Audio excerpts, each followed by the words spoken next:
welcome, good morning, how are you?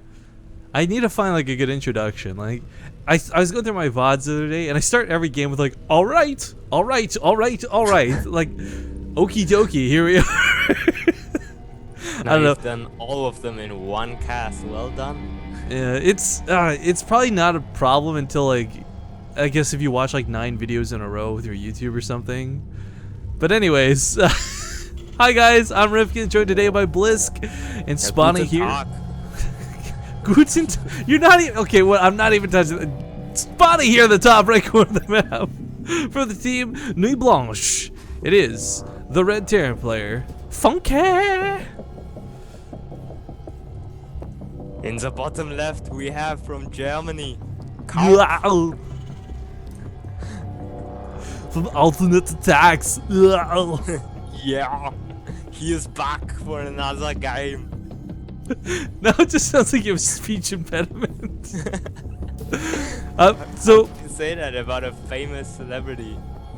I thought you actually, you know, we're gonna talk about nothing here for a second because the game's gonna be TVT. It's the most exciting thing we could possibly see if it was like a Reaper versus a Reaper opening. But have you seen? There's a comedian called Pete Holmes. Have you seen his accent be gone sketch? No. It's just like, it looks like a little like air freshener thing he sprays in his mouth, and he's supposed to be Arnold Schwarzenegger, and he's like, "Hello everybody, I'm famous TV icon Arnold Schwarzenegger," and you might be thinking, wait, this doesn't sound like Arnold Schwarzenegger. That's all thanks to accent be gone. It's like, we're gonna have to redo that shot. He's got a little bit of in the background. It's like, what are you talking about? I'm perfectly fine. Like, look it up, it's pretty funny. I love Pete Holmes. He's probably one of my favorite like unknown comedians, but that gives me something to watch before I sleep. I love to watch some comedy before I sleep. Like, you end the day happy. I love to end it that way. yeah, I think Pete Holmes and Brian Regan are 2 comedians I didn't hear about until like last year, but they both like right up there with Mitch Hedberg as being like my favorites. Oh, I've seen this guy. I've seen him do the Batman skits. Yes, the Batman on college humor. Where are the drugs I at? haven't watched anything else. I watched that. That's hilarious. Oh my god. Dude, the Batman things in college humor are probably the best. But okay, we actually have the game shaping up a little bit, guys. One of the big questions we're going to have to look at with the second gas being taken out of Funkay, I would not be at all surprised to see him open Banshee. It is such a common opener in this matchup to the point where players are starting to open with Ravens and Vikings instead of Banshees to counter the Banshee, and then follow up with a later Banshee, which is hilariously ironic when you watch 2 players who both will open the game with a Viking and follow up with a Raven and then both go into Banshee afterwards, because it's like they've both metagamed so hard that they've come full circle. Yeah. So hard. Went full circle. Yeah, but like, one of the things I feel surprised is that Funkay didn't wall off his ramp. And that's really dangerous. Like, if it was, I'm not sure if he scouted. If he scouted, I guess it's safer. But if he didn't scout, if like there was a 2-Rax or like Hellions to come, I think it's really, really dangerous. I disagree. I'm only saying this because you don't need to wall off a TVT as much as you used to. A wall of Marines, correctly microed with a Banshee, have no problem dealing with, like, if it was Hellion all in. And that's all you really need a wall off to stop in the first place. I guess, yeah, I guess it makes sense. I mean, you will still see players actually wall off from time to time, but it ends up being a little more dangerous to do it early on. And Kaup is actually going to put a bunker down to make up that difference. Yeah, like, Kaup is playing much safer than Funkay, even though his build doesn't seem as risky. Like, Funkay has only 1 Marine standing at the front of his base. That guy is like, yeah. Sacrificial lamb. Yeah. He's but no, standing in between 2 trees as well. He looks so majestic. That really is the power of the Banshee for you, though. Like, it is so powerful that it can hold off Hellions. Like, the DPS on a Banshee is kind of ridiculous, if we're going to be honest. Yep, exactly as you say. After the Banshee comes a Raven. And let's see. I think he's waiting on. Yep, and a Raven does go down. Who's just waiting for the gas to build that. So to explain real quick, guys, like for those who are maybe newer to StarCraft or you haven't seen a lot of TVTs, a big part of the Raven is it saves you scans. Every time you scan as a Terran player, it costs you what is essentially between 250 and 270 resources, because that's the mule you lose out on. But by getting the Raven, it's permanent detection. You don't have to worry about burning scans like this, because unfortunately as you scan, you'll never kill the Banshee outright. Hellions are being brought back home. A little bit low, do need to be repaired. For Kaup, though, I think this would have been better if you just got across the map. He didn't know that Funkay doesn't have a lot of defense, of course. Why would he bring it back? Like, he didn't even scout the ramp or anything. Or did I he? think he's worried Like, about he just an attack going off like while this is happening and being out of Yeah. position or something. But auto turret being thrown out is actually really nice. A lot of players will be Yeah. hesitant about this because it's the energy cost, but of course it's free, so there's no downside to putting it on the field. Funkay, though, I'm smelling a bit of mech out of him. I say this only because he's got a lot of Viking production coming up quickly. The tanks are kind of whatever, but you don't typically invest into Vikings heavily early on if you're going to be going towards some bio. Especially Yeah. when you got to delay that stim. I actually feel. Oh yeah, that's actually right. Funky This- with the 2 siege tanks already, and I don't know. Do you think he'll do a push here or? You don't need to Like- do a full-on push, but Yansu The is a thing- real scumbag map for siege tanks. I don't know if you're on my camera, but you know that ledge that Reapers usually hop up on? You can Yeah. position tanks down here, and as you can see, there's about 3 very important buildings in range of that position if siege tanks were to Yep. go down. So Yansu can have some very funny positioning related things on it, but for now, it looks like he's just going to be using them defensively, of course. Like, the reason why I felt he could really do a push there was because he killed so many Marines with that Banshee, which means that he has a more dominant Marine lead, and probably could have pressured a little bit on Kaup, just delay the command center by a bit, and then pull out again. But ooh, siege tanks here, bursting down on those Hellions. Yeah, An fortunately- interesting placement of those 2 Widow Mines, actually. Gonna very possibly catch units off guard once they try Yes. to push up. They will. If you've played a TVT in your life and you've seen this happen, you guys know how frustrating this can be. These Widow Mines are, usually it's 1, and the thing is, as a Terran player, you don't want to really burn scans to take it down, so the Raven gets used, but Ravens have like really, really retarded AI where sometimes they will float into the Widow Mine, or like units like Banshees and stuff will get too close to them and they'll still detonate on them even though they shouldn't.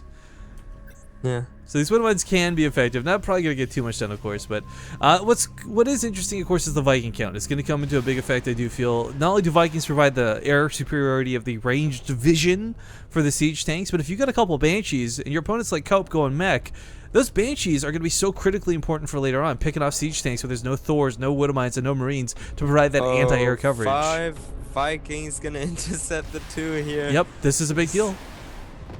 Raven, Oh, you and he put down. doesn't even lose one. Yeah, he's gonna drop. Ugh. He's gonna drop 2 points defense to him because he knows the PDD won't help. Well, no, he auto And- turret. You mean instead? Yeah.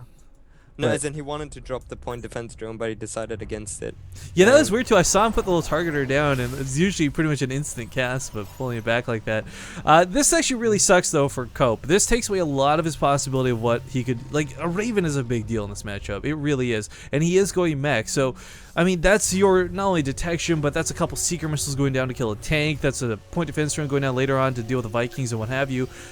I mean, when it comes to tanks, guys, they're great, but they're kind of stupid because their vision is significantly shorter than their range. So you have to have those Vikings providing the extra vision. You can't afford to be burning like 9 scans just to get your siege tanks in range to shoot. Yeah. And oh, these 2 Widow Mines are maybe gonna get a kill here. Oh, they're gonna get the tank. Toot. Oh, Oh. well, getting the Marauders not too bad. Yeah, Now the they- Marines are incredibly yeah. low. They will die, but seeing that those move out incredibly opens up a window for these Hellions to get into the natural base. Will he kill enough SCVs to make this he's gonna worthwhile, kill though? So many SCVs here. And how many has gone down? Only 3 for now. Oh, but that number's and he's gonna still climb. roasting more. Oh, that number is gonna soar. Yeah, he Kills could have off split the off to two the here. main a little bit too, but of course he wasn't sure if the reinforcements were on the way. Postured Yeah. and poised outside of the base. Funkay was a little bit tentative on like which way do I go. Siege tank will clean up these Hellions out of siege mode, but more SCVs will go down. And you know what? With 21 workers killed, I think this deserves a Monster kill! yeah. There we go. So a couple of Hellions going to try and slip past to the main. Might get a couple more kills here. He sees the production not being mech, but indeed bio. So that's going to not only reveal the tech, but make it feel a little bit better knowing that there's not going to be 40 siege tanks behind this, but instead the small amount that's coming out of one factory. God, he still Yeah. killed more workers though. I can't believe how effective these Hellions have been. He was 29. He was in a really good position until this point, actually. Yes, I agree. And You know, like even you see the supplies being so even, but he's down on 22 harvesters. So well, I that think a just key does- thing there yeah. too, like those Hellions are really cool, and we can appreciate the sneak attack that they pulled. But those Widow Mines are what gave him the information he needed to know that it was safe to move in, to see the entire army moving out like that. So, I mean, Kaup played that really nicely. Now, speaking defensively at home, he's got a lot of Hellbats, which was something he lacked before. If Funkay had pushed beforehand, he may have simply won the game because Kaup didn't have a lot to buffer for those tanks. But now he's got the Hellbats to soak the damage. You can't just drop on top of the tanks anymore. And this is that ledge I was talking about. You have foretold this, and he does go on the ledge here, but looks like Kaup has a couple of tanks there as well, so he's gonna fend off a few of the siege tanks. But Funkay's goal isn't really to kill the tanks right now. It's to clear out these missile turrets, so he's got a little bit of that range freedom. Now he can start picking up and dropping in there if he really wants to as well. Yeah, that's true. Does have to be careful with these Thors. Against the mech player, you really want to abuse the mobility with your bio. Yeah. He's given up a lot for this, though. I don't know if the positioning was worth it here in the end. Both players are scanning to confirm that no one has too much available. But, you know, for Kaup, this is the big problem with players who play mech. It's kind of like Robotech for Protoss, but in context for Blisk over here, where it's like, it's slow. You don't get a lot of siege tanks out fast, and they're so friggin' expensive, you're not going to have a lot of them anytime soon. So, even though it didn't look that good for Funkay, guys, he definitely helped thin out the siege tank count. He took out the turrets, and he put Kaup a little bit on the defensive. Not so much that it scared him, though, because, of course, now he's on 3 bases. A whole base up over his opponents. It's going to be fantastic moving here into the mid-game. And also, he's lost a lot of Vikings in that to those missile turrets, which he really could have saved.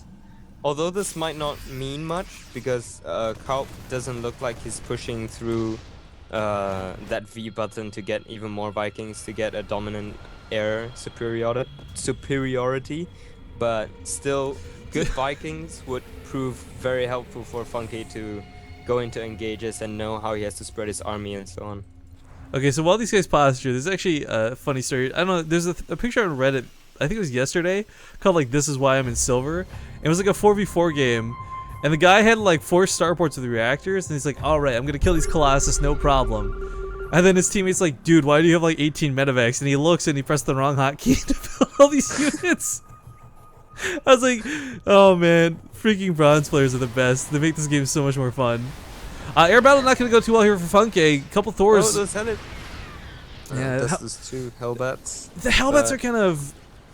When you play mech, they're sacrificial units, I think is the best way to describe them. They're just mineral costs. They're your mineral sink. As a mech player, your incredibly important resource is gas, not minerals. And as we see, Kaup floating close to 1,000 minerals there for a second. Because again, so you start building like 80 Hellbats. These are your throwaway units. And they're quite, like, robust, I think is a good way to describe them. 135 health. They can push into tank lines, no problem. Yeah. And... yeah, the Hellbats are usually there, like, against Marines or Marauders. They melt Marines really fast, but they also soak up a lot of damage against Marauders, since they're not... Are they armored? Yeah, they're not armored, so yeah. Well, the nice thing about Hellbats, too, is even without the blue flame bonus damage, that's still 20 splash damage a hit. I mean, those are good against tanks. Those are good against Marauders. I mean, people often forget, but this is more damage than Roaches actually do. But that Doom drop, though... It's gonna fly into the range of the. There's already tanks down. Tower, but I mean, yeah, it's gonna do damage. It's going to do damage, but I don't necessarily think this will be a game-ending damage. Yeah, and he's actually flying out of the range of the tanks, so he can target down some of the production here. Oh, he's gonna siege those tanks. This is actually looking really good for Funkay now. Trying to get his own siege mode up here is Kaup, but I think the position here might just be too good for our Red Terran, and of course. But Kaup can't just abandon this. This is his production. He has to hold this. A couple Thors coming from the side. We'll take out a couple more of these tanks. Hellbat spawning too. Looks like he will clean this up in the end with his reinforcements. Oh wow, that actually did not go well for Funkay. No, but you know what? He did a lot of damage too. I mean, lots of workers were killed too. So many workers though. Like his whole worker line for the main. Well, we had a blue flame Hellbat drop on the other side of the map while this was happening. So he's also gotten some more workers himself over here, but yeah, you're right. Like, the thing is, he picked off some really critical units. Thors, tanks, these are expensive, and like I said, as a meching player, these are not units you so easily replace. But still with a lot available on the map, looks like he is going to push. Funkay, if he sees this coming, it's like, if you catch siege tanks unsieged, it's a whole different game. Like, you will win that fight every time, especially with Stim Bio. There's not a lot of Hellbats to buffer for this, and most of the ones that are alive are at half health. Yeah. And oh, is he? Oh, he just called catches a glance of that army and immediately pulls back. Yeah. Like once he sees it sieging up. So exactly, you This never is- want to run into a sieged up tank line. And this is again one of those scenarios where having a Banshee would be really nice if he kept the one from alive, or the one from earlier alive. I mean, this is a Thor here, and yes, it does bonus damage versus light, but still, a Banshee hits so hard, it'll take out 2 or 3 tanks before the Thor can kill it. Yeah. I don't think a Doom Drop's going to work again, though. There's a huge ring of turrets coming down. This is an insane dedication. You normally see a couple of turrets in a Terran Blaze, but Kaup is really looking to lock out these medevacs. Holy moly. This just looks like one of those high school days where you're just running about it. Oh, he's got to spread. He's got to spread a little bit more. Splits his army a lot better this time. Helmet's been chewed through, and he should be able to take out a good amount of these tanks with the Marauders. But now that they're clumping up, he's not going to be able to really end this game. Still takes a pretty good fight nonetheless. Yeah, he does lose a couple, like quite a lot of units to those siege tanks, but a Mechan player always reproduces slower than the bio. So it's still quite an even trade for both players, and I would actually say slightly towards the favor of Funkay. Kaup just drops so many mules because, of course, one of the advantages you're afforded as a mech player is the minerals to build extra command centers this early. So his income's going to skyrocket here a little bit, guys, albeit temporarily. Yeah, I was just saying, like, just now that movement Ooh. by Kaup and Funkay just looked like one of those high school days where you're just running around a Yeah. table so your friend can't really catch you, and then right as he runs to one end, you try to run quicker to the other end to run away. That was exactly what Funkay did. And looks like he wants to go for another engagement. He's going up this ramp here. So- and again, sees the tanks, backs off, sends only one marine in to check whether it's sieged or not. This is a very awful fourth base to take for versus any like PvT, ZVT, because it's so easy for Kaup to siege up down here and pick off that mineral line, because siege tanks actually can't fit through the mineral patches here to get in range to shoot your siege tanks, which is really frustrating and stupid. But looks like we do have a fight getting set up here for both players. Now it's worth noting upgrades are pretty well off for both 2-2 in that regard, but catches the siege things unsieged once again, and Kaup should be able to take a really well, actually unfortunate start to this engagement, but with the Hellbats coming in, should be able to clean this up. Let's not forget he leapfrogged his tanks forward, so he's still got a couple more to cover the asses of these ones, but again, caught unsieged, it's just you're going to bleed tanks. It's the bottom line. Yo, and Kaup knows his position. He knows how much he's gained from killing that much bio, and he's pushing his tanks forward right here. And with reinforcements, he's gonna take this siege tank line and engage. Funkay's army once again. Funkay No Hellbats to doesn't siege up his buffer. tanks, gonna push in, and those. Yeah, he does clean up Funkay's army once again. I think with this position and sieging down his third, He's actually he's gonna gain a really big lead here. the other thing too is Kaup's at this point now where he can economically sustain 5 siege tanks at a time, like Hellbats as well. We just finished seeing like 5 Thors get made. I mean, like this is the point in the game where his economy's looking pretty strong, despite the fact that there's been army trades, and his army is actually still double the size of that of his opponent. Funkay moving into Hellbat fire, and that's something you want to do. These Thors actually aren't going to do too well here. Marauders are so good at dealing with Thors. We see him pick up micro. Good game though. The micro too good. Yeah, if I see those Thors flying, I don't want to play anymore. Yeah, I know that Funky feeling. does call the GG.